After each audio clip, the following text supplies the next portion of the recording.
Consequences of obesity. According to WHO had indicated that at least 1 in 3 of the world adults population is overweight, and almost 1 in 10 is obese. Additionally, there are over 40 million children under age 5 who are overweight. Being overweight or obese can have a serious impact on health.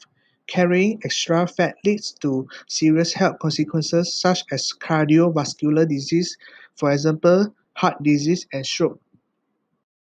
Type 2 diabetes. Diabetes means your blood glucose or blood sugar levels are too high. With type 2 diabetes, the more common type, your body does not make or use insulin well. Insulin is a hormone that helps glucose get into your cells to give them energy. Without insulin, too much glucose stays in your blood. Over time, high blood glucose can lead to serious problems with your heart, eyes, kidneys, nerves, gums, and teeth. Other than that, musculoskeletal disorders is also one of the health consequences of the obesity. For example, like breast cancers, colon cancers, and endometrial cancers. These conditions cause premature death and substantial disability. Moving on is the economic consequences. Excess weight harms health in many ways. It increases the risk of developing conditions such as diabetes, heart disease, and some cancers, to name just a few, and reduces the lifespan. Treating obesity and obesity-related conditions costs billions of dollars a year. By one estimate, the US spent $190 billion on obesity-related health care expenses in 2005, double previous estimates.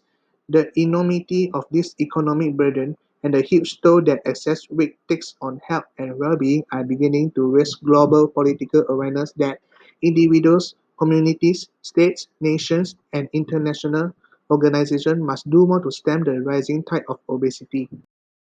Now is the cost that the obese people will spend. Firstly is the direct cost.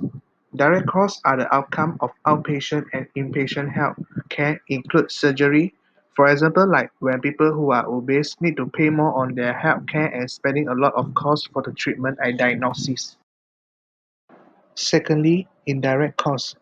Indirect costs is mean that the resources that will be lost because of our health condition. For an example of indirect cost, value of lost work. Value of lost work is the day of work of the obesity employee will less than the employee who does not have obesity, because the obese employee have the high chance of premature death and long-term disability. Secondly, is the insurance. The employer has to pay higher insurance costs to the obese employee than the non-obese employee because the obese employee have higher chance to get disease.